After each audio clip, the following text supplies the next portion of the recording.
Absolutely lovely to have you all here tonight. I can't tell you how excited I am, but I'm also quite jealous. I work in museums, but I've always secretly wanted to be an author. I think that writers have the best quality lives in the world, and that's saying something, because normally in museums we get away with quite a lot. But so no, it's just wonderful to have you all here, and to celebrate the 10 years of the Creative Writing MA in Crime Fiction. I love an anniversary, and so it's great to have you here. And this place has never looked quite so exciting, with all the chairs lined up and the auditorium and the backdrop. It looks absolutely beautiful. So I'm the director of the Sainsbury Centre, this wonderful museum, and we are opening next week a 6-month season on Can We Stop Killing Each Other? So it seems very appropriate to have the authors who explore these themes and ideas in the greatest possible way to have you here this evening. And we like to think of ourselves as storytellers in the museum world, but I have to say that we're quite a poor second. I once gave a talk at the Hay Festival, and I got very excited afterwards because this really powerful literary agent came up to me and was like, "We've got to do a book. That was an amazing talk, got to do a book." And I was like so excited. And they said, and I was like, well, you're going to have to buy me out my contract. I'm going to need a big advance. They were like, no problem, absolutely no problem at all. And so I got into this idea, and I was like, wow, this is it. So I took 6 weeks, and I went to South America, and I wrote this manuscript, which I thought was genius. I was so excited. Came back, sent it to the literary author, no response. 2 months later, I got a one-line email saying, really enjoyed reading the manuscript, but on reflection, perhaps you should stay with your work in museums. And so my jealousy still lives on to today, but so you've all made it, I feel. You're on the pathway to a world of writing, which is truly extraordinary. So I like storytelling, though, and I think there is a connection in how you reach audiences. And a lot of what I do, I read a lot of books in order to think how you communicate with people. And so all the ideas I get for how we do our interpretation here is pulling ideas out of the literary world. So in many ways, I feel like we do mirror each other's lives. But back to tonight. First up this evening, we'll hear from Oyinkan Braithwaite, author of Booker Longlisted and highly acclaimed My Sister, the Serial Killer, as she delivers the 2025 Noirwich lecture.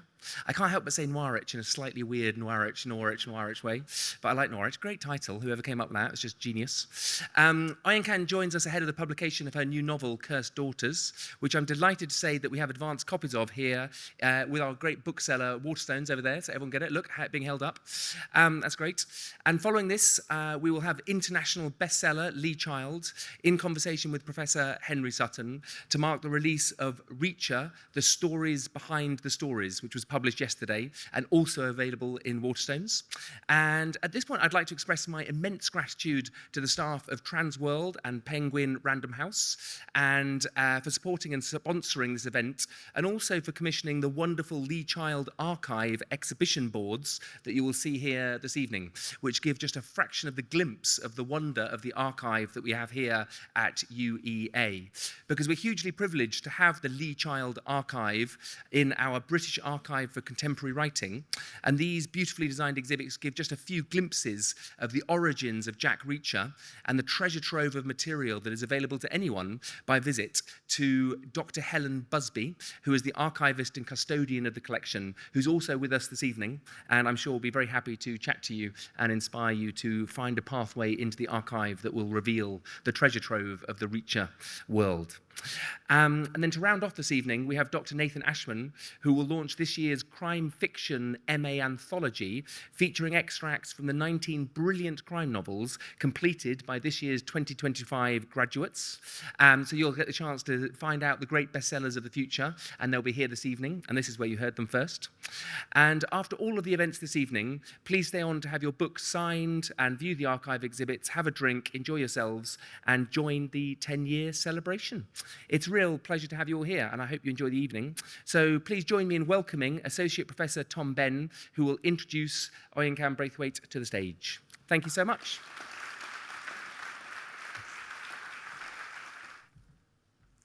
Thank you, Jago. Hello, my name's Tom Ben. I'm a writer and academic here at UEA, where I am co-director of the Creative Writing MA in Crime Fiction. I'm delighted to be introducing Oyinkan Braithwaite, who will be delivering the 2025 Noirwich lecture. Oyinkan Braithwaite is an award-winning Nigerian-British writer, and of course, the author of My Sister, the Serial Killer. which has now been translated into 30 languages, sold millions of copies globally, and also remains very, very popular with our students, I might add. For this annual lecture, we often invite authors who may not always consider themselves crime writers or exclusively crime writers, but their work still uses the genre as a lens through which to interpret and interrogate the dangers and dilemmas of our world. In recent years, the lecture has been delivered by writers including Emma Flint, Yelena Moscovich, Margot Dwahi, Attica Locke, and Megan Abbott. And tonight, Oyinkan's lecture is entitled A Thin Line Between Love and Death. As Jago mentioned, she joins us ahead of the publication of her new novel, her first in 7 years, very exciting, Cursed Daughters, which we'll also be discussing if time permits. But for now, please welcome to Noirwich, Oyinkan Braithwaite. Thank you so much for having me here. Thank you for inviting me. This is really exciting. This is I've never been to this university before. The campus is gorgeous, massive. And the museum, honestly, I feel like the residents of Norwich are having the best time, basically. So it is an honor to be invited to arrange my mumbo-jumbo thoughts into something resembling order and to share those thoughts with you today. In my normal day-to-day life, I rarely finish sentences. I don't often complete my thought processes. And as a writer, I approach the mammoth task of writing basically one sentence at a time with little to no idea of where it's all going to end up. So I say all that to say, to warn you that you're about to embark on a somewhat maze-like journey, but hopefully, we'll get through it and it will be somewhat enjoyable. The first recorded murder in human history was not between strangers, but between brothers.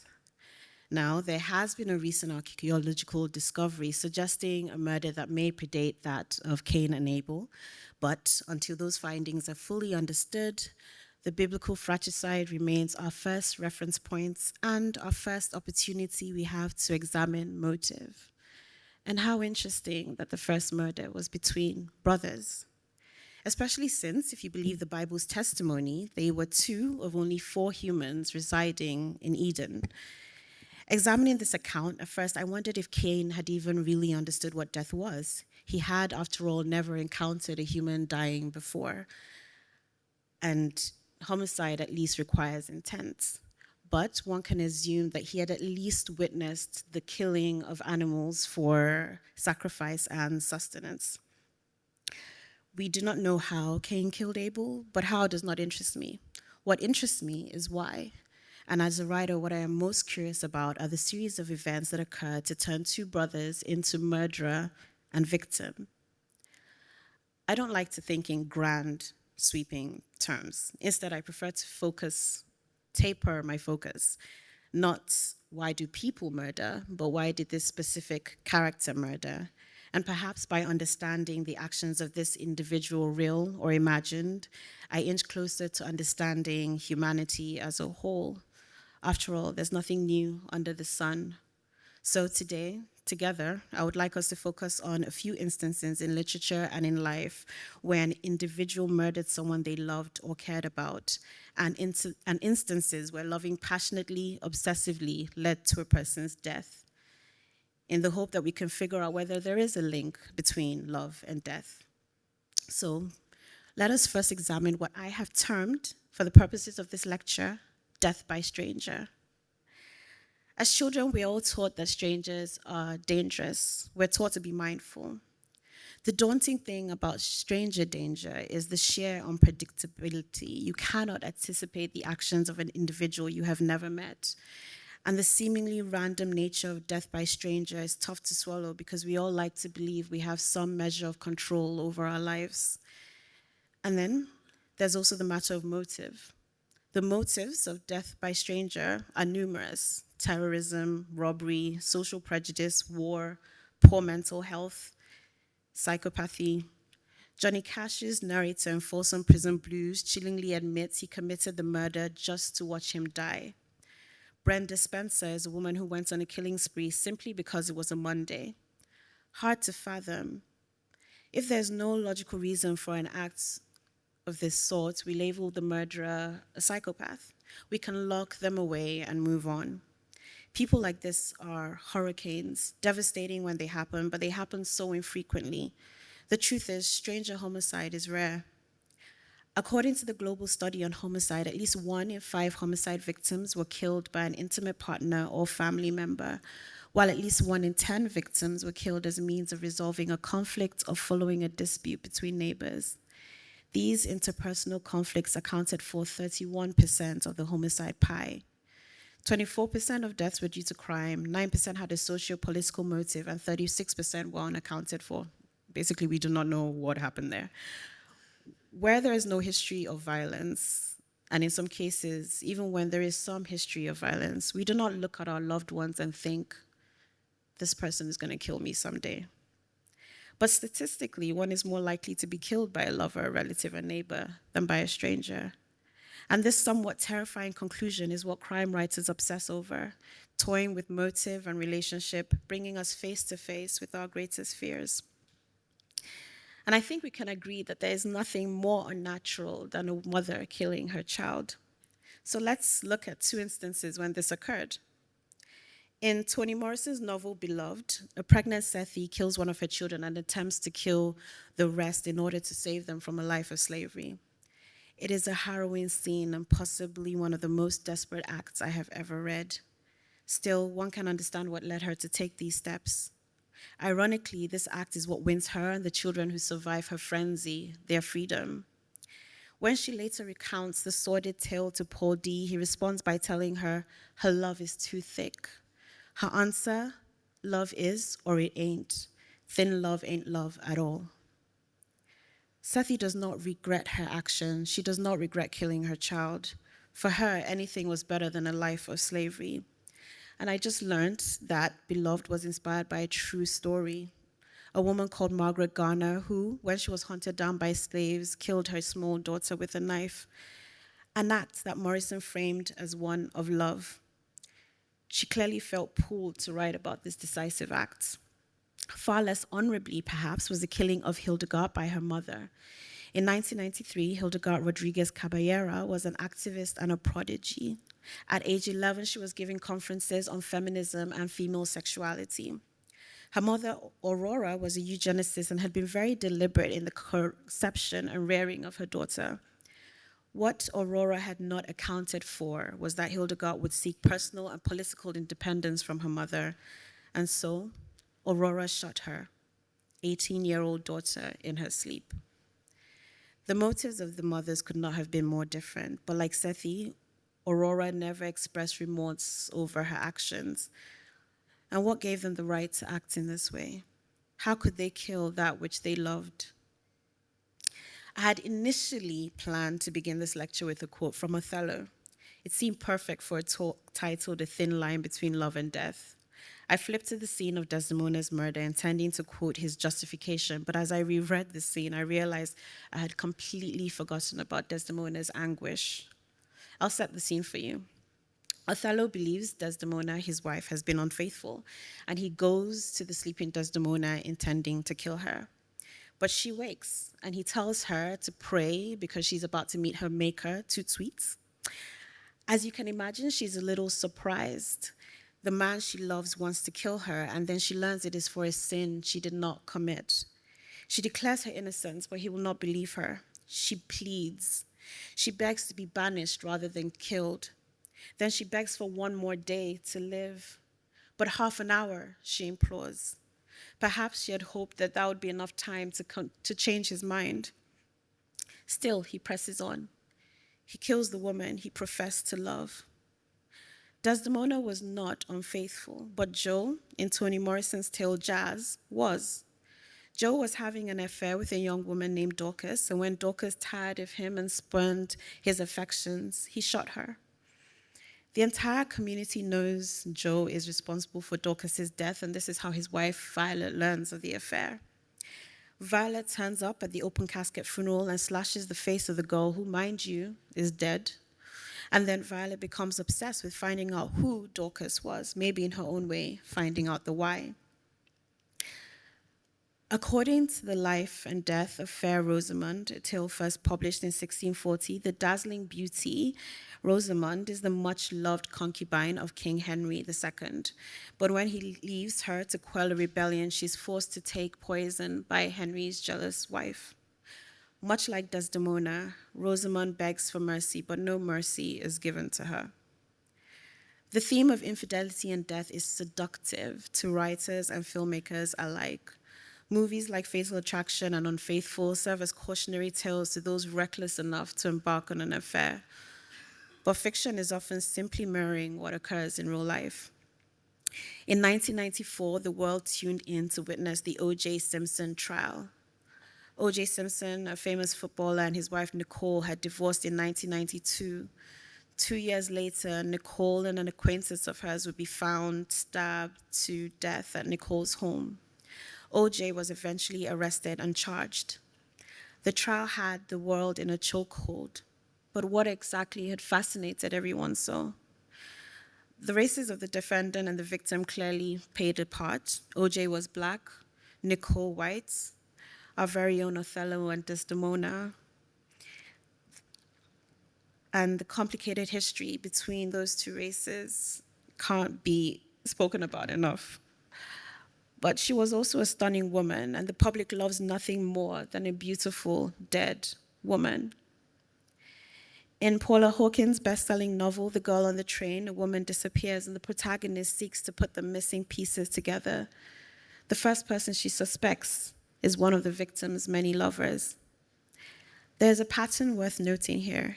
Can you guess what it is? The victims of this overlap between love and death are usually women. Not so surprising when you consider that once upon a time, women were considered chattel. And imagine how annoyed you would be if your vacuum cleaner cheated on you. But fret not, I have examples for you of male victims. In our dear Tom Ben's Oxblood, Carol mourns and is haunted by her lover Vern, whose life was taken by her husband. And in A Certain Appetite by Chelsea G. Summers, which is an interesting read. Must warn you, it's not for the faint of heart. But the tale hinges on a woman who discovers her talents and thirst for murder, and so takes to killing past and present lovers. What is worthy of note is the right she feels to their lives and how convinced she is that their deaths bring her and her male victims closer together. She says of her victims, "These 4 men I couldn't live without. Now I don't have to. I am all of them. They are some of me." For Dorothy, murder is an act that allows her relationship with her lovers to exist beyond death. And a bit of a stretch, but I put to you that Gatsby of The Great Gatsby would still be alive if he hadn't been sleeping with another man's wife. Sometimes the consequences of infidelity are depicted as being more devastating than the loss of a solitary life, as is illustrated in the Greek legend Helen of Troy. Helen was married to Menelaus, but ultimately fell in love and ran away with Paris. This act would result in the Trojan War and the loss of thousands of lives. Greece's heroes would spend 10 long, bloody years fighting to get Helen back. In the Old Testament, the punishment for the adulterer and the adulteress is death. And see how easily our characters settle on murder as the appropriate penalty for the breaking of the marital vows. Marriage is a covenant, and biblically, covenants were sealed with blood. So there is an argument that can be made for the spilling of blood when the covenant is broken. For centuries, marriage in the English-speaking world was regarded as a lifelong contract, one that ended only when one of the persons was no longer alive. The phrase, "until death do us part," was first popularized after the publication of the Book of Common Prayer in England in the 16th century, cementing the idea of marriage as an unbreakable bond.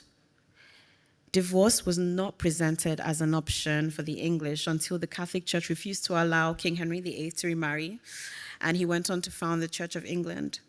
Before then, what options presented themselves to those who sought to end their unions? If the vows insist on a death for the union to end, then it is not so surprising that some would be led to kill. Divorce is no longer illegal, and yet in 2023, Brian Walsh killed and dismembered his wife and the mother of his children. His internet searches were quite revealing. He searched 10 ways to dispose of a body if you really need to. And can you be charged with murder without a body? And finally, what's the best date to divorce? Walsh considered divorce, but he chose murder.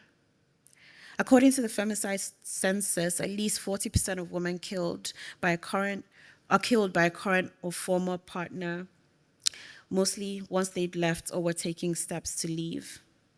This is why women's refuges are so vital in our communities. The femicide census produced a chilling 2022 report, and I encourage you all to read it. 10% of the perpetrators would go on to kill themselves. We must not forget to address the idea of death as the highest expression of love. As a young girl, I was a believer in the view that dying for love was romantic, and there was so much evidence of this in literature. Literature has always romanticized death. According to Goodreads, Romeo and Juliet is the 4th greatest love story of all time. Anna Karenina is the 9th. But I don't mean to judge the classicists. My latest novel, Cursed Daughters, begins with a young woman who wanders into the sea to take her own life. And yes, it is related to love. I did not claim to be above those tropes. I merely note them. Then I must also mention Jesus, because the entire Christian faith hinges on this idea of sacrifice being the highest expression of love.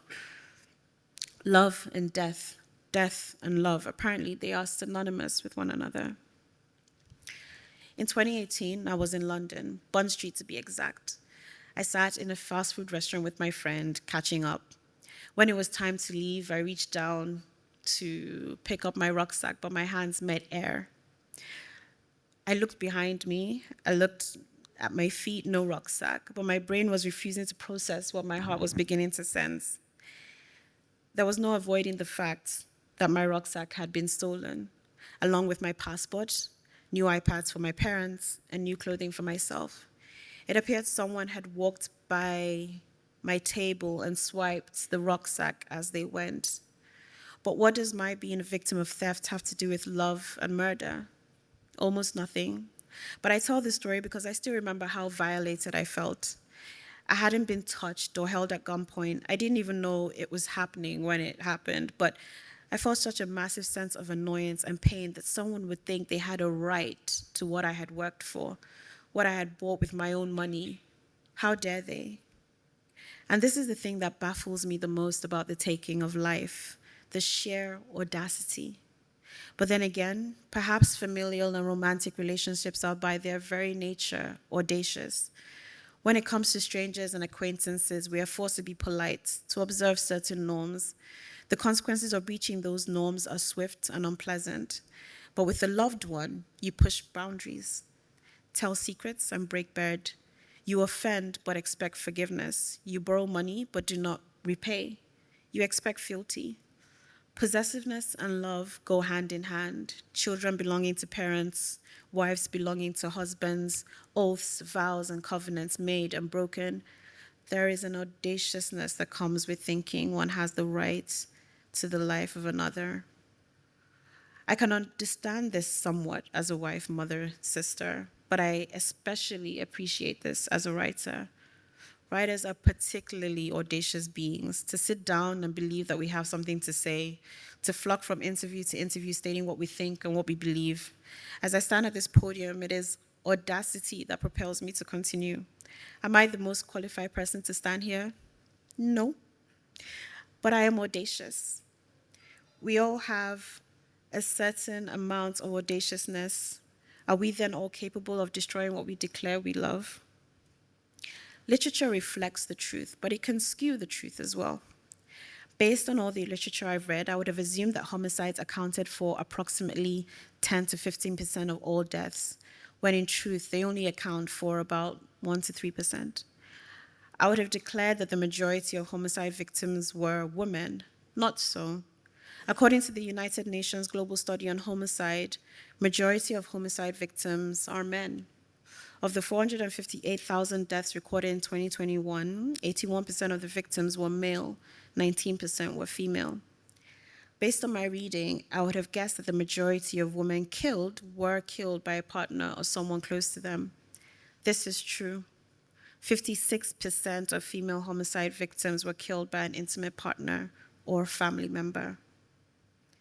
Murdering someone we know, it makes more narrative sense than murdering a stranger. The killing of a loved one is at once easier to understand and also more complex. It is what has given endless crime writers immeasurable content. Loved ones come preloaded with reasons and opportunities. They see us at our highest and our lowest. They know the exact arrangement of words to build us up or dismantle us. They hold our secrets. Et tu, Brute, are words we have come to know as Julius Caesar's last, when he realizes his dear friend is amongst the perpetrators of his assassination. He was dying, having been stabbed from various angles, but he was still able to feel betrayed. Judas sealed his own betrayal with a kiss. In the musical Chicago, the women waiting to stand trial detail why they killed the men they loved. The reasons are numerous: infidelity, deception, suspicion, and of course, chewing gum. The woman assures that we would have done the same thing they did under similar circumstances. In just a few lines, these women managed to elicit our understanding and our sympathy. It doesn't hurt that it's a sexy song, too. Our stories, our poems, and news reports illustrate that love and death are bedmates, and we are avid consumers. Can we stop killing each other? I don't know. It would be audacious, I believe, to attempt to answer that question. I doubt it. The reasons people kill are varied and complex, but perhaps we can learn to love more meaningfully, to love not based on conditions and performance, but with grace and empathy. And if our love is leading us down a darker path, to learn to walk away swiftly. In the meantime, we writers will be here, pen at the ready, trying to figure out the why.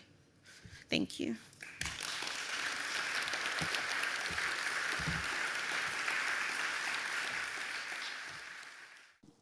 Thank you so much for that, Oyinkan. That was brilliant. It was full of wit and profundities and some very sobering statistics. It was one of the most incredible Noirwich lectures we've had. Oh, thank you. You're too kind. And I don't say that because my novel Oxblood got a mic check in there. I think the Vern's Ghost will be very pleased with that, very chuffed. Congratulations on your new book, Cursed Daughters. It's very exciting. I've read it. I imagine most of you haven't because it's not technically out yet. But I wanted to start... But I mean, obviously, this is 7 years now since My Sister, the Serial Killer, and I just wondered how you feel about that novel now and the kind of legacy it's had. I don't know how you feel, but for me, it feels, kind of looking back, it kind of feels like the first proper blockbuster millennial crime novel, and it kind of created a tone and a template that in some ways is still being followed today. Do you agree with that? How do you feel about the novel? That's a good question. I think, you know, it's hard to explain my feelings towards My Sister, the Serial Killer, because obviously it's what's brought me here. I love the story so much, and but I didn't have any lofty expectations for it.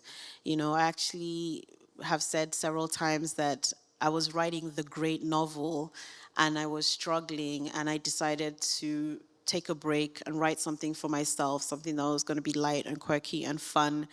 And at the time I wrote it as a novella, and I didn't even intend to send it out to agents or anything like that. So to see what the journey that it's been on, and I think one thing it tells me is that I'm not a good judge of what people are interested in or looking for. I really thought that book would only appeal to an audience of one, me. Mm-hmm. So to see people connect with it in the way that they have has been truly amazing and humbling. Mm-hmm. I mean, just in terms of its tone, I reread it over the summer. And just that kind of the way it walks, that tonal tightrope between very emotional sincerity of these dysfunctional characters and and also has that irony and satire. I still pick up novels on tables in Waterstones and think this wants to be my sister, the serial killer, and that must be a very kind of strange, slightly uncanny feeling to have as the writer. But just kind of flashing forward to your new novel, Cursed Daughters, which is ostensibly quite a different novel to My Sister, the Serial Killer. I mean, this time there's a much larger moral and dramatic canvas. You've got three third-person POV characters, and the novel kind of flip-flops back and forth through time over about 30 years. But all that said, there are still some shared themes and preoccupations between these two books.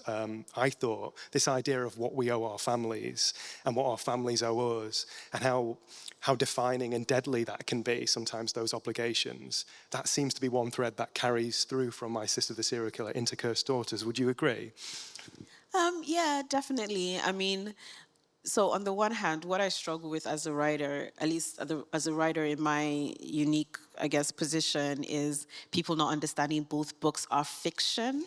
However, what I do sort of, I think what you said is the thing that I connect with the most at the end of the day. I'm a female. I'm the first daughter I'm the eldest in my family, and as a girl with a Nigerian heritage, just duty and responsibility, and they kind of drummed into you until you're sort of sick of it. And I think, those are two things that the books have in common. It might be the only thing I think the books have in common, but I'm not sure. I think there's one other thing. Okay. You can tell me I'm wrong. You can tell me I completely misread the text. That happens a lot in my seminars. But also just thinking about your lecture theme, this thin line between love and death. There is also this thread of sexual jealousy, isn't there? A toxic romance. That kind of continues as well. When we first properly meet Monife, we might wonder if she's a kind of another play on an archetypal femme fatale, this very beautiful woman who's kind of lacks the moral compunction. She can kind of get any man she wants, and she quickly becomes something much more complex and vulnerable, even a tragic figure. And her tragedy is almost the engine of the novel in some ways. And I wondered, is that really what interests you in your work? Is it these kind of gendered anxieties around duty and men and women leading each other astray, as all those kind of examples you mentioned in your lecture from history and literature, kind of men and women trapping and discarding and destroying each other, with all these kind of fatal consequences that in your new novel kind of run up and down the matrilineal line like a literal curse. Is that your interest in these kind of gendered roles and anxieties and duties and responsibilities? I mean, I'm definitely interested in man v woman, and I think I'm especially interested in who we think we are versus who we are when push comes to shove. When our backs are against the wall, are we who we think we are? I think that interests me a lot, and I feel like it's something that will continue to, because I don't know if, gosh, I feel like I've dreamt it now. If it was a conversation that I had just before we came here, but this idea of, no, I think I did have it this evening, but this idea of, are we heroes? Okay, it was when we were going on our mini tour. Okay, I remember when we had the conversation about how we, when we think about like the wars and what we would have done as soldiers or whatever, we all think we would have done the right thing and we would be the heroes in the tale, but the likelihood is we probably wouldn't have been the heroes. And what is a hero in that environment under those circumstances? So I think that's what's sort of has me up at night trying to devise evil things. It's mostly just trying to see what will they do and who do they think they are. And I don't know, I guess as a woman who's dated and loved and had her heart broken and has also broken hearts or whatever, just seeing and observing the culture of the people around me and how contractual marriage can be, and how hellish it can be if it's not with the right person. So those are all. I don't know if I've answered your question. I hope I have. You've answered a much more interesting question, so don't worry about that. But you have a character in this novel called, I think it's Grandma West. There is a Grandma East, but I think it's Grandma West. And she warns a younger character, character in the family, that boy will hurt you. It's a kind of warning. It's listen to your elders, which is something that kind of feeds in through crime fiction and folk stories, this Little Red Riding Hood, don't listen to the wolf, listen to your mother, listen to your grandmother. And I think there is a similar kind of warning in My Sister, the Serial Killer, but it's that girl will hurt you, isn't there? So there's that tension there again between the toxic romances and these kind of gendered anxieties. But I wanted to ask you a bit more about this titular curse, if you could talk a bit about that. Because in a sense, these women in this family blame their curse for their misfortunes in love and these tragedies and these marriages that don't work. And often, to the reader, reading this as, it feels a lot often the time that these women are blaming themselves through that curse, when a lot of these are kind of mediocre men who are unfaithful, who have a lot more kind of agency and power in these relationships, in these kind of transactions, that they don't have to face the moral consequences for. I don't want to spoil anything for anyone who hasn't read it. The shadow of that catches up to these characters later on in the book. But why? I wanted to know what you thought of why the women kind of blame themselves and blame the curse instead of pushing it onto the other gender. So that everybody's not confused, I'll just sort of set the scene, and this isn't a spoiler because I think you learn it pretty early in the book, but there's a curse, which is why it's called Cursed Daughters, and the curse is basically once upon a time there's a woman who sleeps with the husband of another woman, and as you can imagine, the other woman is not too happy about this nonsense, so she curses the woman, and the curse is basically that she will never be able to have the heart of a man. She'll never be able to hold on to a man she loves. Any man she marries or whatever will eventually walk away. But the curse isn't just for her, it's for all the women that will descend from her, her daughter, her granddaughter, her great-great-granddaughter, and so on and so forth. I'm doing a terrible job, but stay with me. As Tom was saying, all the women are aware of this curse in this family, and and pretty much all of them have experienced loss in love and tragedy in love, and they are kind of obsessed with this curse and trying to beat the curse or succumbing to the curse or whatnot. And what was your question? It was about why the women blame themselves and blame Yes. the curse instead of Yes. these unfaithful men. So I think as you're, sort of as writing it, there was the question in my mind anyway of whether or not the curse was real, but it almost doesn't matter because they believe it's real and they respond to it, and to some very devastating circumstances. But I don't know why they blame themselves, or I guess it's hard because you can't blame the curse all the time. Sometimes you have to take responsibility for some of the things that happen. So yeah. I guess the answer is in somewhere in between that thin line of love and death, isn't it? I have so many other questions I want to ask you, but I'm very conscious of time and we're running out of it. Does anyone have a very quick question, a quick audience question for Oyinkan before we wrap up? I think we have a roving mic, so just if you stick your hand up if you've got a question for Oyinkan, a mic will find you. Go on. Got a question at the front here. Can I ask what happened to the other novel, and will it end up in your literary archive? Nothing happened to it. I still remember what it was, but to be honest, there are a bunch of stories like that on my laptop. It's not unique to that story. And even this Cursed Daughters was a story that I had started years ago and just couldn't make headway with at the time. So, yeah. So you might come back to it? I might. So that's book 3 then. We can look forward to that. No, I have a completely different idea for book 3. I'm not coming to it anytime soon, I think.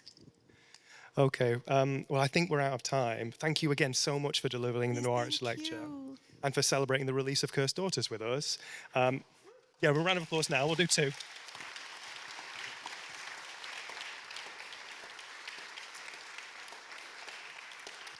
Just to say, don't go anywhere. In a few minutes, Lee Child will be in conversation with Professor Henry Sutton discussing Lee's new non-fiction book, Reacher, The Stories Behind the Stories. And after that, we'll be announcing the Crime MA Student Anthology, followed by book signings with Oyinkan and Lee. So please stick around to get your book signed. But for now, please join me once again in thanking the brilliant Oyinkan Braithwaite. My name is Henry Sutton, and I'm Professor of Creative Writing and Crime Fiction at UEA, and the founder of the MA Crime Fiction, with considerable help from Tom Ben and many others.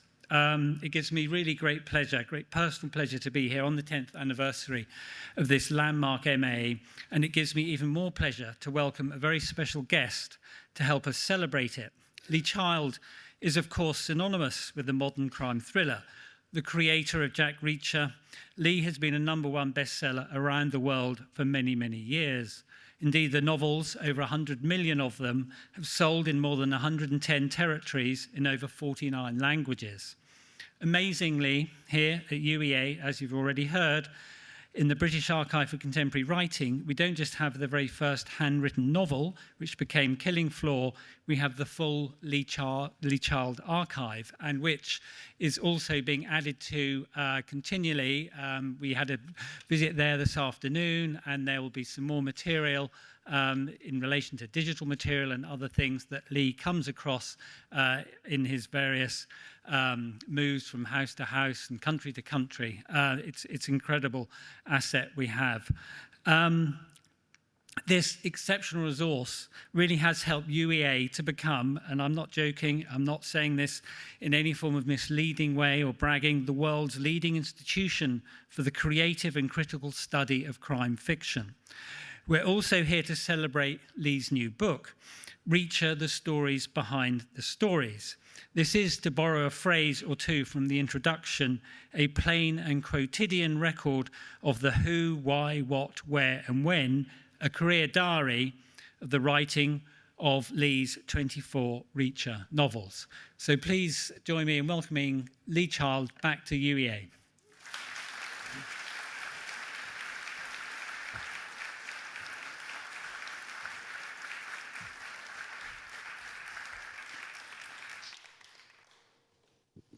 So, does this work? Yeah. So, Lee, the last time you were here in 2022, you received an honorary doctorate from the VC. You were in conversation with Margaret Drabble. You had recently, or a year or two before, judged the Booker Prize. You're now back here. Also, being published this week is Elspeth Latimer's Writing the Detectives, a Cambridge University Press monograph, which features your work heavily. It looks at the series form in crime fiction. What does it feel like to be a monolith in the academy? I mean, it just passes me by, to be honest. I once had to write a thing for The Guardian, and I think the first sentence was, I donated my literary archive to a university. That is a sentence I never thought I would write. I didn't even know I had a literary archive. I'm a relentless pack rat. I save everything. I don't know why. Theoretically, I think I would store things away so that when I was old and grey, I could look at it all and think, yeah, that happened. But I think it was you specifically who said, would you give your archive to UEA?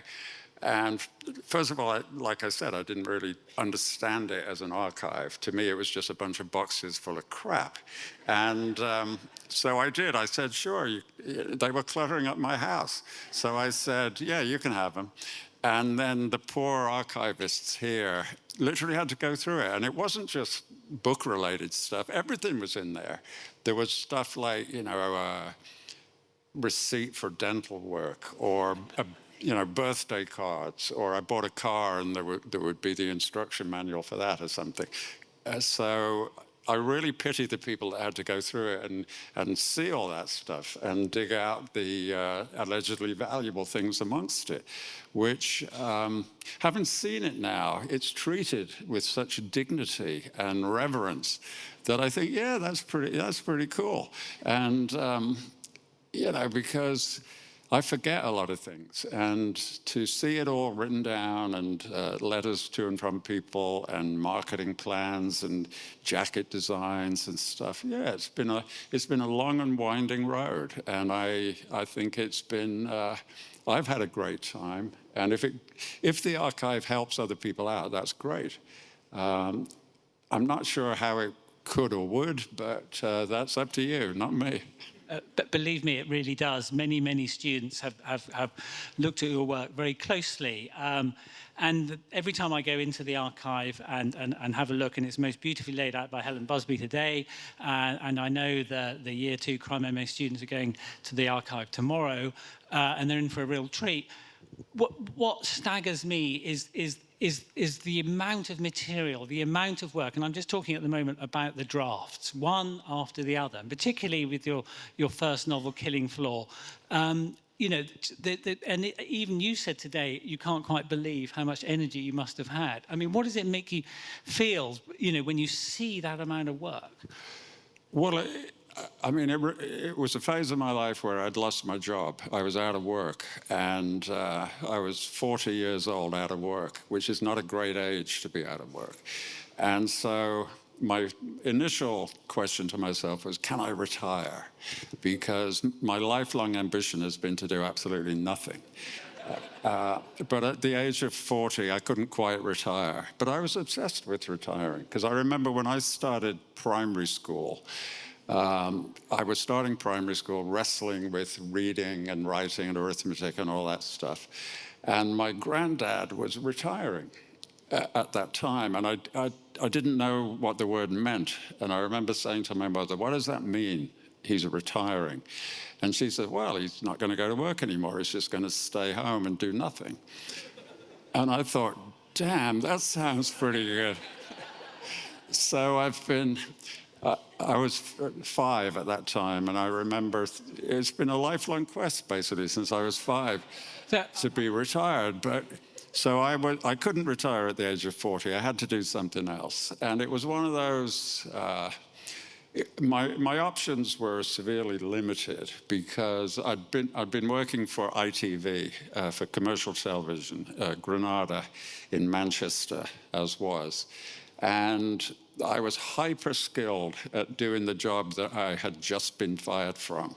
And I had no skills for anything else. I mean, literally none. And so I thought, what can I do? And I thought, I'll write a book. And that really came from a lifetime of reading. And I think that is absolutely the first thing that all writers have got to understand.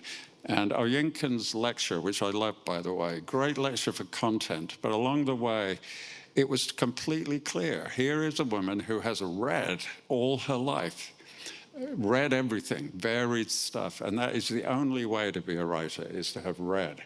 And I realized that was a sort of unconscious asset that I had accumulated over the years. I had read a lot of books. I knew how narrative worked. And so I thought, all right, try and put that to use, write a book. And so, yeah, I had a lot of energy and I did a lot of work in those early couple of years. But it was fundamentally based on desperation. I was out of work. You know, they give you redundancy money, and by the time I'd paid off the credit cards and stuff, I had 7 months of living money. And I had to get it done in 7 months, get it sold, literally. Otherwise, I had 7 mortgage payments in the bank, not 8. And so if I made it after 7 months, I was okay. If it stretched beyond that, I was not okay. And so that kind of desperation drove me to do the work. And, you know, if people ask for advice about being a writer, my first jokey suggestion is quit your job and give all your money away. And that will totally focus your mind. So I've just got this line in my head at the moment, and we'll come back to the point of this. Reacher said nothing, Lee Child did nothing. So we'll move on, you know, let's go back, you know, 20, 30 years to the beginning of your writing journey. And then I really want to come back to where you are now, one way or another, actually having retired to a degree. And I think you know, this is a very interesting move and indeed decision. But if we go back to those early years, the desperation, the sheer amount of work, as we can see if we go to the archive, even then, and as your novels progressed, as the series built, you keep making this point, and throughout this book here, which is effectively digests of each of the novels that you wrote, you never did any planning, you never did any plotting, you just sat there, always the beginning of September, starting a new novel, and you had sort of vague ideas, but that was about it. I mean, you know, lots of students are here, and former students, and a lot of writers, and we're all thinking, how can that possibly be? How also annoying that is, you know? I mean, like, because like we try really hard, and you know, writing's really hard, and plotting's even harder. Where does it come from? Well, you know, plotting is not such a big deal. It is a big deal. It's a really big deal. That's why so many people come to do the crime fiction MA at UEA. So we can't dispose of that idea. Nah, I mean, and I'm being completely serious here. I realize this is an academic environment, and I'm trying to be very analytical about it and academic about it. There are not that many plots. There's only a handful of possible things that can happen in a book. And if you look back to all the reading that you've ever done, or books that you've read about, there are very, very, very few books that are famous simply for the plot. Possibly, I don't know, in the 20th century, how many? 5?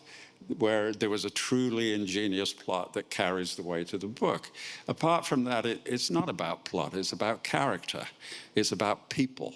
And again, the flippant example I give, if I go down to Barbados or something with Scarlett Johansson for a dirty weekend.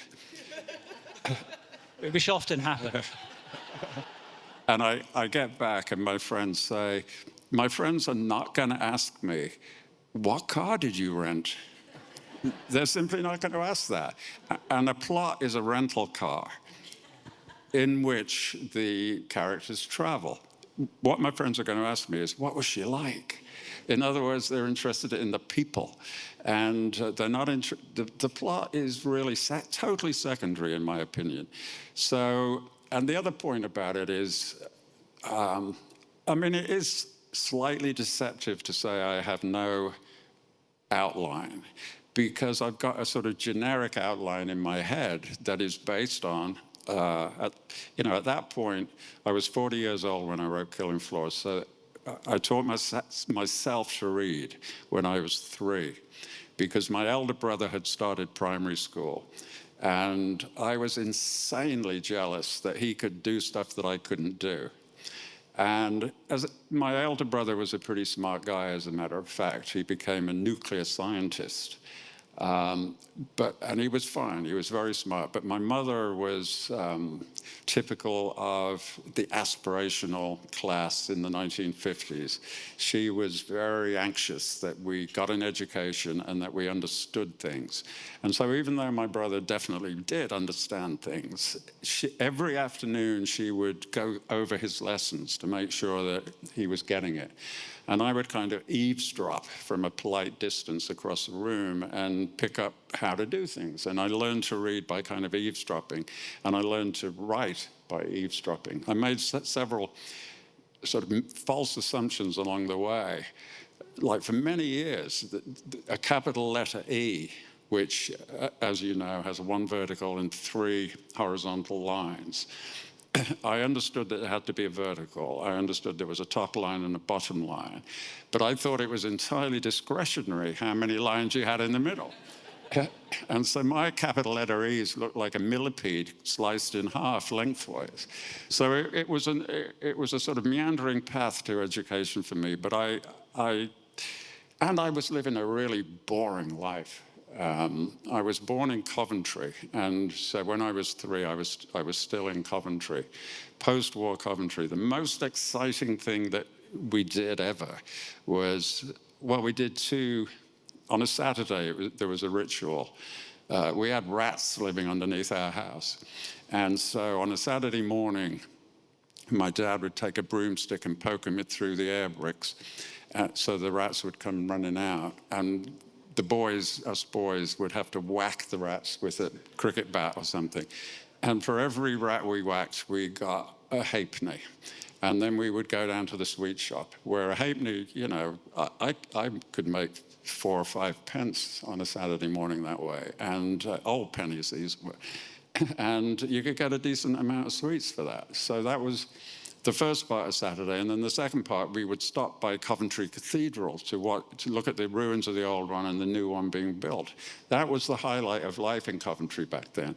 It was dull, it was grey, it was the post-war economy where actually people were in work, everybody was working really hard, but they were, all the money was being taxed to repay war loans and so on. It was a grind, it was grey, it was boring. And I quickly learned that reading was an escape. You could read and you could be anybody. You could be anywhere, anywhere in the world, any time in history, you could transport yourself. And I totally fell in love with it from that point. So that to say I had no outline was not exactly true. I had a sort of database in my head that was 37 years of reading constantly. So that, and a lot of it was crime and thrillers, so that to say I was working without a plan, I did not have a specific plan for each book, absolutely not. But I had a generic plan in my head, how narrative works, how thrillers work, how crime fiction works. It's also clear from reading the stories behind the stories that each novel, one way or another, has a sense of something else going on in the world at that particular time. In other words, that your sort of zeitgeisty antennae has been operating at that time. You pick up on various themes, whether it is dissatisfaction among the military in the US or whether it's the opioid epidemic. One way or another, you do actually get across an awful lot of current themes and disturbances that are going on. I mean, how much of a part, how conscious were you of that? Well, really vary. I mean, yeah, this book is sort of an accidental book, and it's absolutely the perfect book from my point of view because it required no work. The work had already been done. This was a guy in New York who runs a bookstore, and he also runs an independent publisher. And he asked me many, many years ago, when Reacher became popular initially, he said, can I do special leather-bound editions of these books? And lots of people had asked me that before, and I had always said no, because I had noticed that Reacher fans, a lot of them were total completists. They had to have everything that was ever published. And I did not want to force them into buying, you know, a $150 book simply to be complete, because it was what they'd already read. Why should I make them do that? So I had always said no. But the thing about this guy, Otto Penzler, was his editions were strictly limited. There were only 126 copies of each title produced. So I figured that. And he sold them to his mailing list, basically, who are all rich collectors. So I thought, this is not going to make the normal Reacher reader feel obliged, because they're never even going to know anything about it. Plus, those collectors never even open the book. You know, they just buy it and they stick it on their shelf in a very special place. And he asked me to write introductions to them to give them a little added value. So I put all that together and think, well, first of all, there's only 126 of them. And secondly, nobody's even going to open them. I mean, maybe 5 people will read these introductions.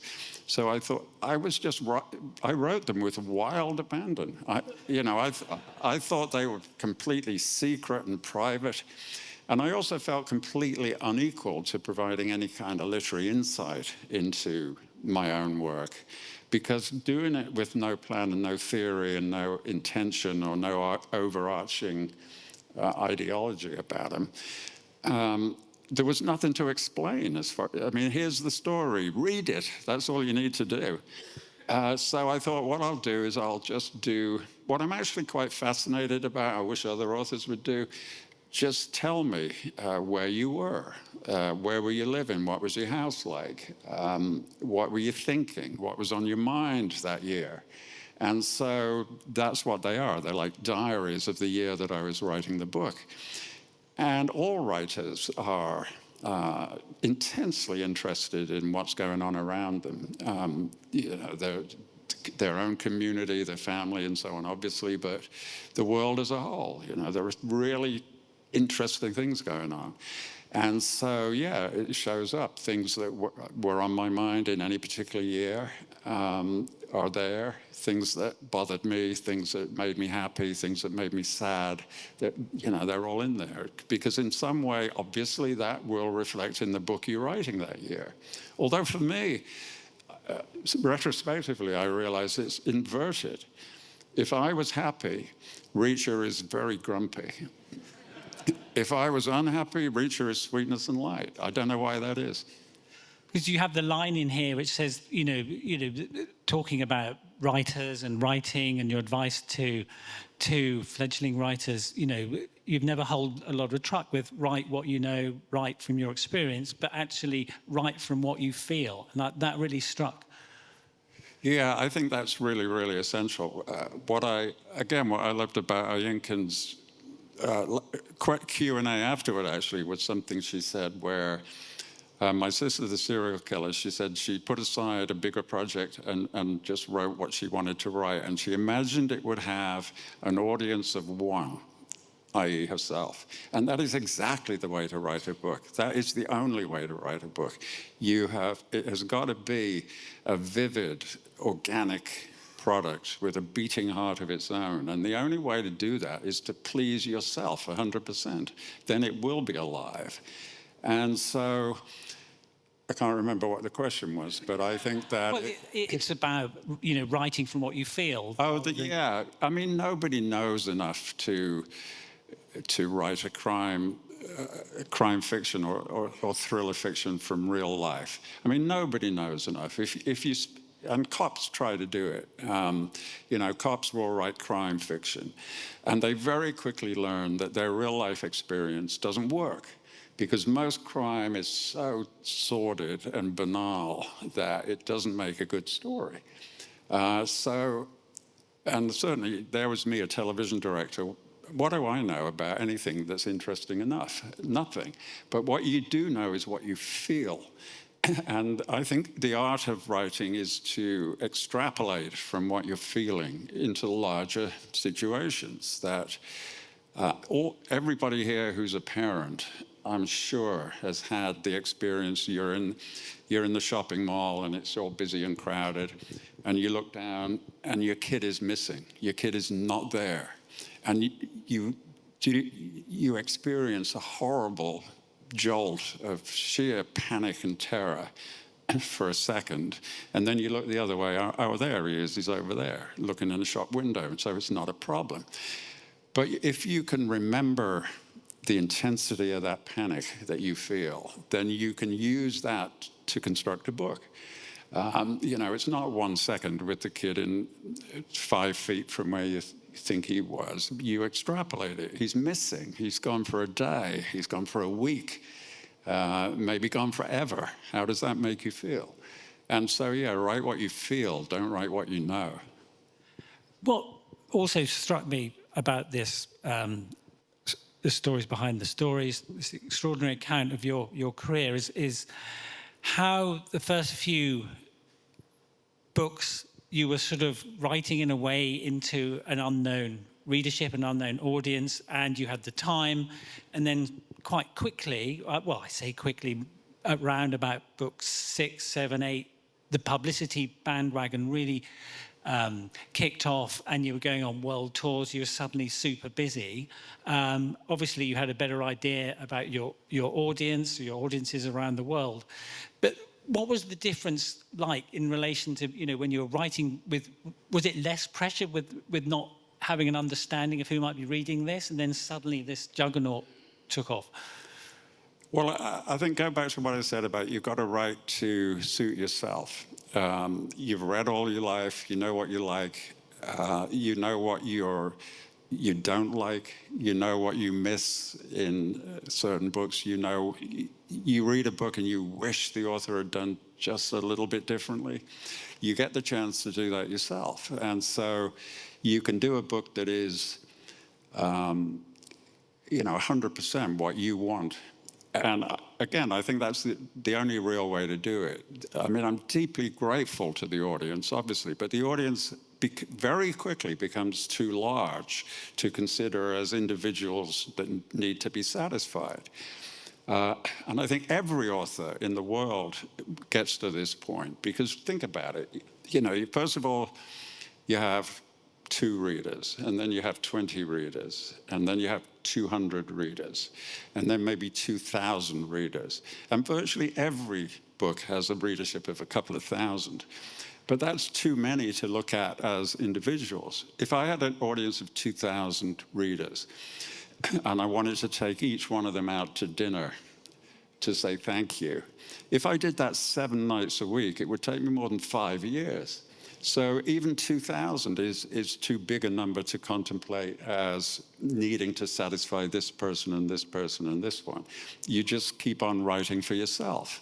And I think that is the key to my success, to be honest, that I mean, I'm not falsely modest about it.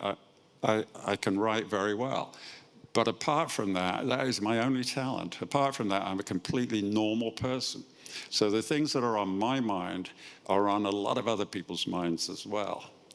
And that is the gamble that you take when you write. If you write and it is totally satisfying you, that is great. That book stands a chance because, as I said, it's alive, it's vivid, it's organic, it has a beating heart of its own, it's out there. The lottery is how many people are like you. It might be only 1,000 people are as weird as you. Fortunately for me, it's like 1 million people are as weird as me, which is not very weird, you know, just totally normal. And so that if you can get over the line, if you get to the starting line with a book that works because you like it, because what's the alternative? You write a book and you think, I'd really like to do this, but, you know, Stephen King does that later in the book, and John Grisham doesn't do it at all, and Lee Child does it earlier in the book. If you start thinking like that, then you're writing by committee, and the book is dead. It's not going to work. You've got to do it entirely for yourself, even if you're sure it's no good. You've got to be pleased with it yourself for it to stand a chance. And then, like I say, the lottery is how many people agree with you. And it's going to be some. The question is how many. Do you think over time, people who didn't necessarily know your work, but obviously knew of you, knew of the brand, if we want to call it that, had an opinion, formed an opinion about the sort of writer you were, the sort of characters, the sort of plots, the sort of scenarios that Reach would get involved with, but actually misjudged you? I'm talking about, I guess, your novel The Enemy, which was, I think, the one that received, you know, the only novel, as I understand it, that received a lot of, you know, adverse mail from US military, etc. Had they misjudged you, or? No, that one was Nothing to Lose, which was the one about the Iraq War, and you know, that was a fascinating book to write because the US went over to Iraq and Afghanistan in March 2003. And they had a very, very mixed duty. They had very heavily defended bases of operation, and they would then go out on patrols. And when they were out on patrols, they were in terrible danger, very tense. It was very difficult, awful. And then they would get back to their base of operations and relax, and they'd be very bored. And they would, first of all, watch DVDs when they were still a thing. And they would, be online, playing video games and all that kind of thing. And when they had exhausted all of that, they would read. And, you know, Reacher is one of the things they would read. And there is this peculiar phenomenon. If you are a series writer famous for one character, people that like and know the character make this subconscious assumption they like and know the author, that they see an identity between the character and the author.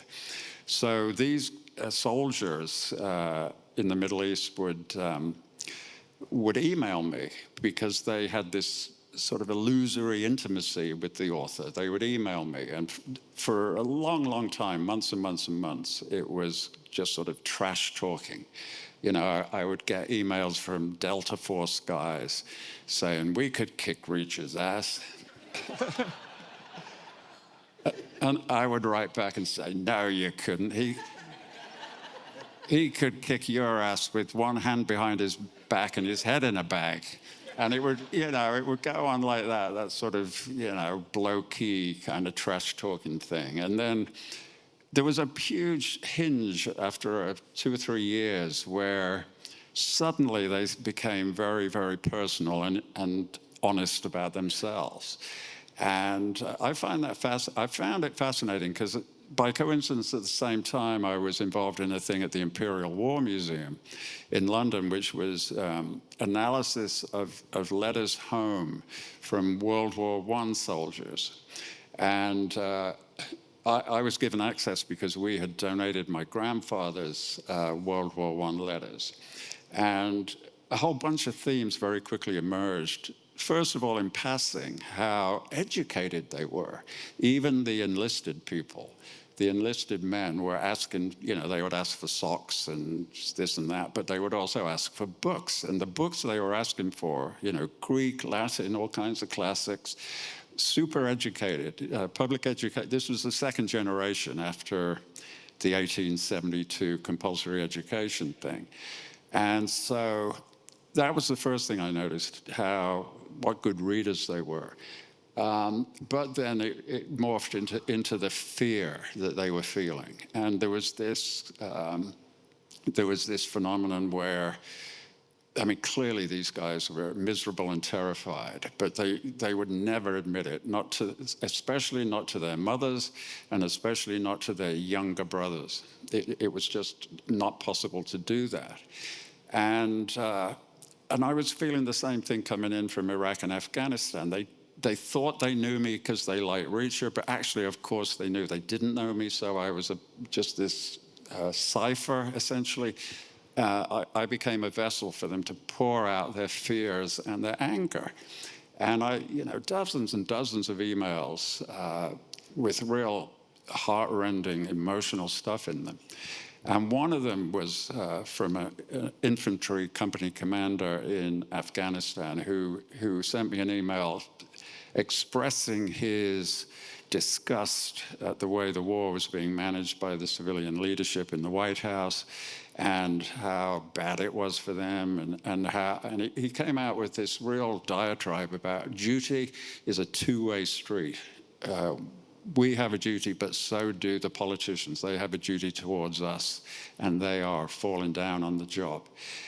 And it really fit in with the theme of the book that I was writing. So it was 17 lines in the book. I used that speech word for word from this actual guy to be Reacher's point of view, because I felt vaguely that I wanted to give voice to this guy with his secret fears, and I wanted it to be completely authentic, and it was completely authentic. It was word for word from a serving soldier.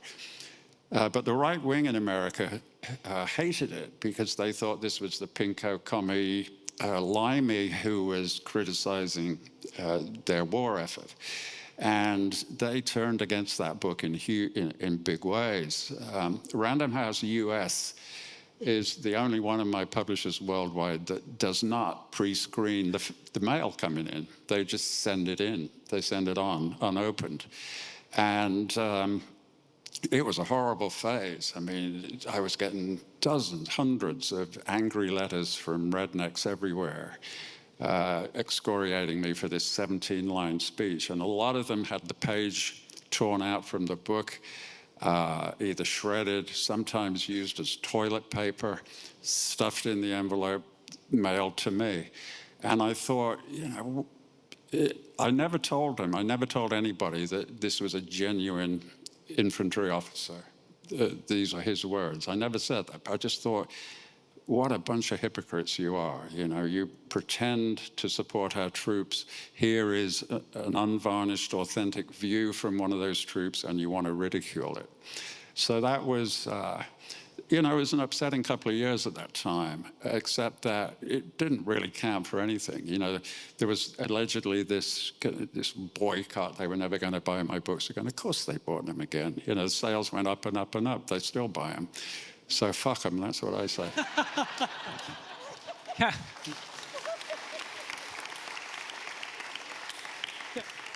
So on a sort of similar note, can I just ask, what would happen if Reacher was in a room with Donald Trump alone? Well, there was a previous version of that question back in the day, you know, back in those days of Iraq and Afghanistan. You get in an elevator, and there's George W. Bush, Donald Rumsfeld, and Dick Cheney. And you have a gun, but you only have 2 bullets. Who do you shoot? And the answer is Dick Cheney twice. So, yeah, I mean, Reacher and Trump would not get along. I mean, because Reacher is a simple soul, as you know, and he has a sort of quick mental checklist. And Donald Trump is a physical coward. He was so scared of going to Vietnam that he pretended to be disabled. Now, Reacher would regard that as beyond disgusting. So, you know, again, fuck him. So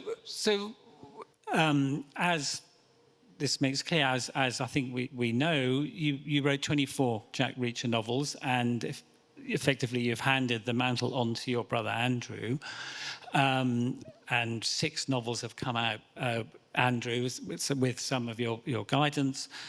What does it feel like to have handed on that legacy? And what does it feel like now, September, when normally you would be getting down to writing a new Reacher? You know, as I said earlier, is Lee Child doing nothing? Unfortunately, no, I'm not doing nothing. It's really because the retirement thing happened right at the end of 2019. Effectively, September 2019 was the first time I did not start writing a book. But then the pandemic hit, and the book trade was, you know, at the retail level was in terrible trouble because there was no foot traffic. You know, nobody was going shopping. There certainly couldn't be events like this with COVID, so that retail was in a real dire place. And they quickly invented the idea of virtual events done by Zoom. And so they needed a kind of elder statesman who could moderate and introduce these things. And they asked me to do it. And I must have done like 1 million Zooms during COVID for all kinds of events. So the retirement thing was not a sharp stop like I thought it probably would be. It was a very gentle thing, and got into all kinds of different things. And I wrote a few short stories here and there. And right now, I mean, I'm not going to tell you what. Absolutely not. It's completely secret. But I'm writing 2 things at the moment. I did start in September writing 2 things, which are complete secrets. I'm not going to say what they are, but you may find out in subsequent years. Okay. You've said previously that you were going to retire at 64, 65, as that was the retirement age. So actually what you've just implied, you haven't really retired, but you've retired from a phase of your career. Yeah, that's exactly it. And I'm an old person now. I get my old age pension in this country. I get half of a career's pension from Grenada. And I just claimed my Social Security in the US, so that with all that coming in, I might never need to work again. I'm sure you wouldn't. No. One quick question before we open it up to the audience.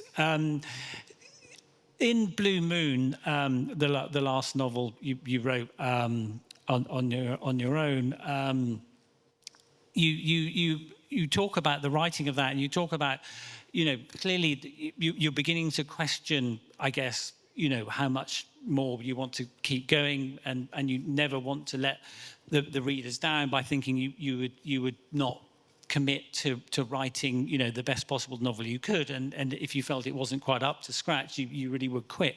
But you write here, you mentioned, I would write a set up scene and think, oh, what now? Oh, just kill them all.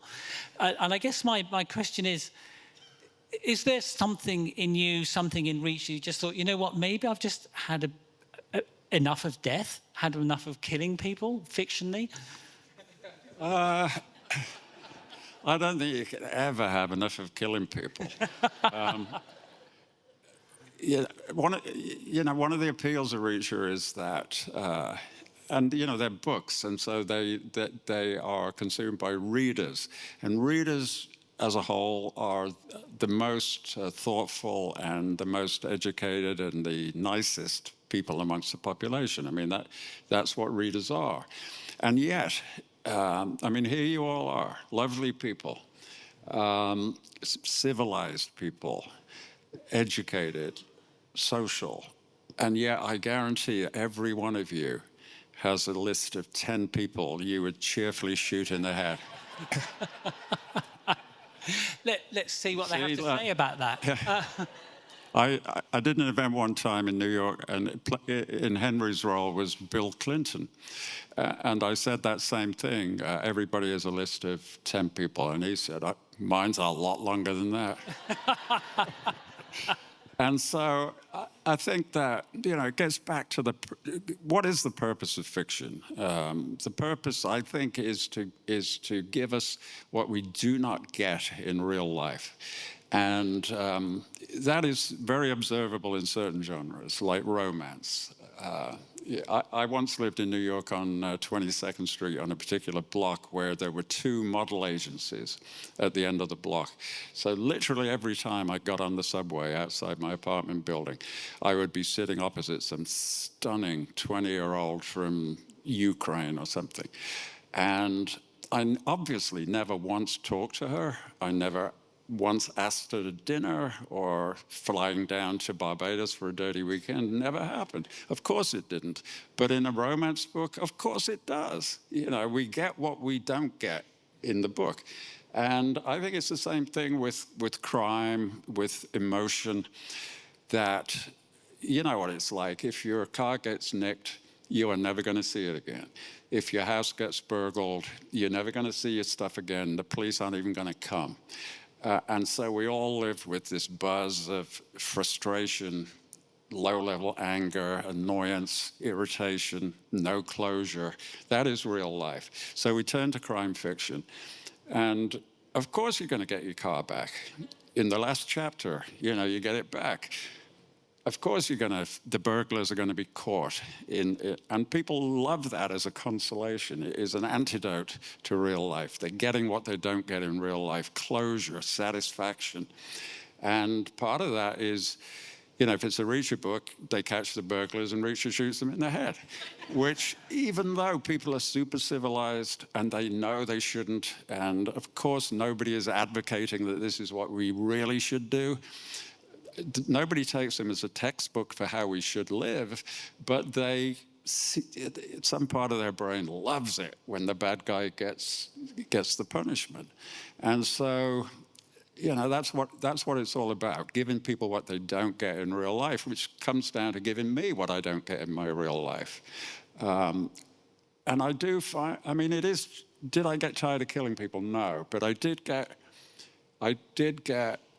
well, first of all, the basis of the decision that you mentioned in passing was that as a reader, especially as a younger reader, I felt so betrayed when you were into a series or loved an author and you know, the first 6 books were great, the first 8 books were great, and then the guy got lazy or drunk or not interested anymore and just started phoning it in.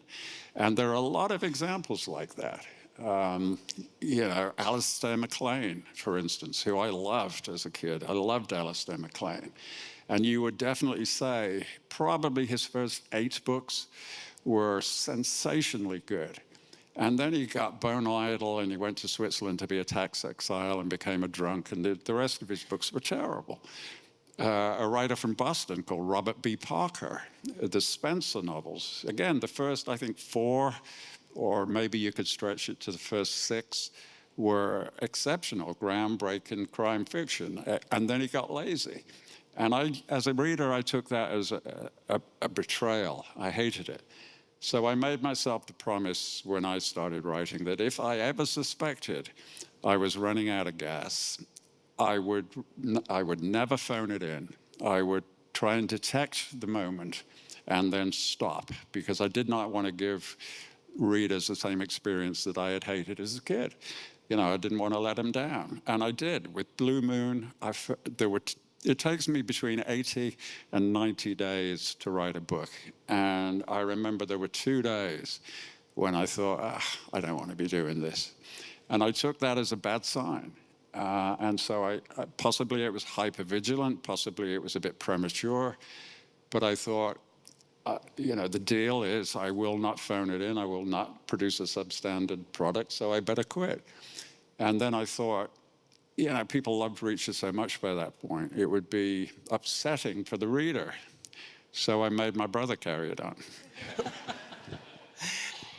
Do we have a couple of quick questions? We are short of time. So the hand just immediately just there. Thank you. Yeah. Back in 2012, you did an interview with the New York Times, and they asked you this typical question: which of the books you've written is your favourite? And you said your favourite's always the next one because you haven't screwed it up yet. But you said if forced to choose, you might pick Gone Tomorrow. Well, that was your 13th book, and you've written quite a few more. Have you changed your opinion on that one? Yeah, somewhat. I mean, Gone Tomorrow I loved the start of that book. I mean, that's the book, actually that is Amazon's season 4. Is finishing up shooting right now, and it'll be out next year sometime. That book opens so well. It's the suicide bomber on the subway, and the list of 11 telltale signs that you can spot him. That book opens great. I mean, it sort of disguises the trouble I had. I'd used up all my ideas in the first 5 chapters, and so what do I do for the rest of the book? But it came out okay. And yeah, that is still a big favorite. But actually, I think probably overall, The Midnight Line, which was the opioid book, because I wanted to. I mean, opioid addiction is gigantic in the US. It is a huge, huge problem. And it comes from naked pharmaceutical greed. You know, back in the US, like here, actually, heroin was legal around at the end of the 19th century, just into the 20th century. My grandma, as a baby, she was born in 1900. As a baby, she was given heroin cough syrup.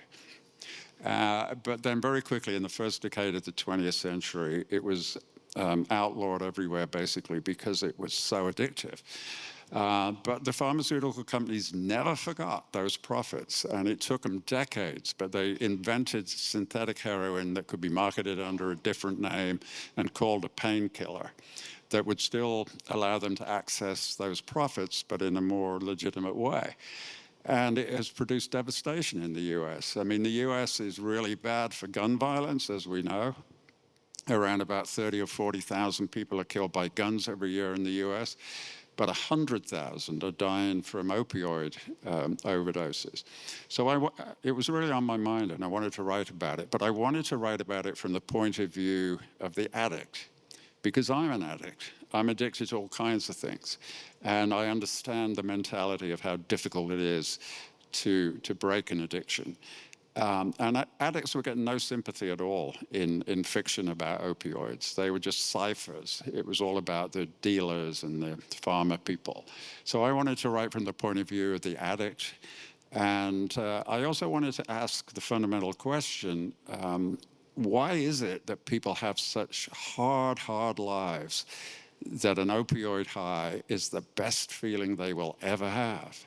You know, how screwed up is that? So, you know, that book was written with a bit of passion and a bit of agenda. And I think overall, I'm most pleased with that one. I don't know how it holds up really in terms of what other people feel, but I felt I set myself a task and I accomplished it. One more quick question, just here in the front.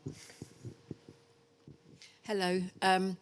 You briefly mentioned your brother. My question was going to be, how did you manage to work with your brother on writing the first book that you collaborated together? Who came up with the ideas and who actually put it down? Well, we were very, very aware that it was going to be difficult. I mean, there are people that write together. You know, there are married couples who write together. There are various partnerships, but there are a small handful because it's very, very difficult. Because like I say, it's a sort of madness that is suiting your own brain. And the idea of finding somebody else who's going to agree with every aspect of that is virtually zero. So it's going to be difficult to collaborate. You know, a brother, we share DNA, we share upbringing, so we're likely to be closer than any other random two people.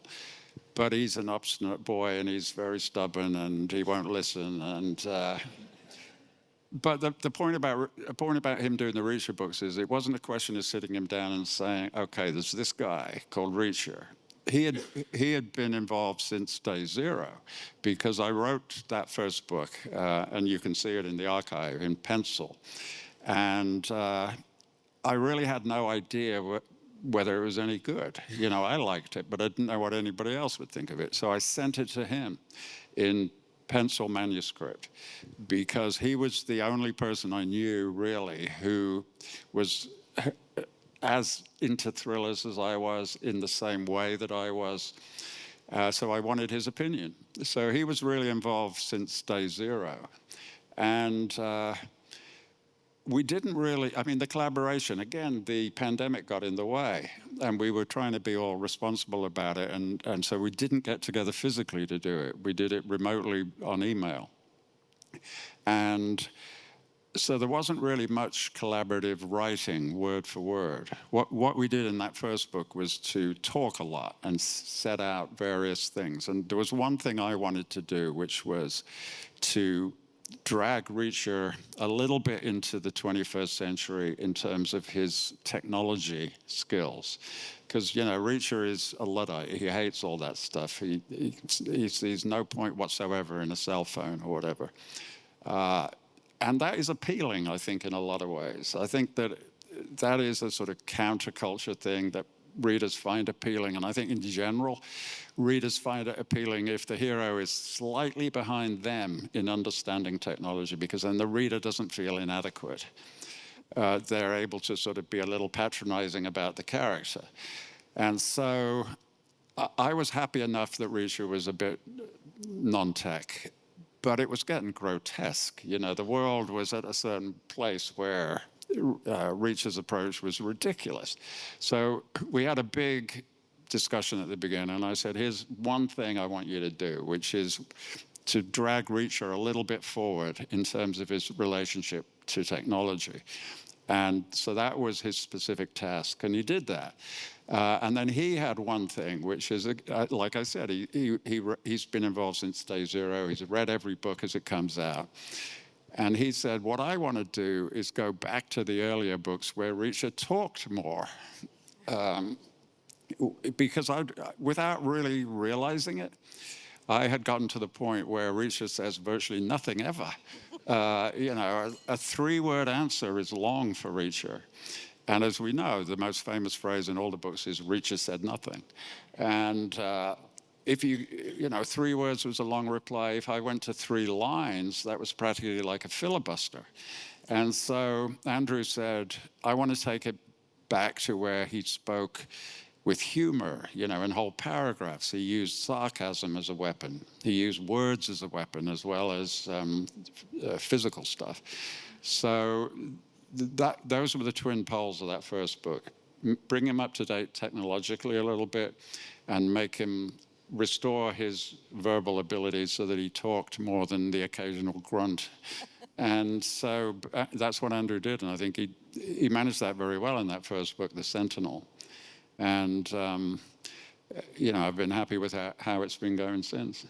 Thank you. Thank you.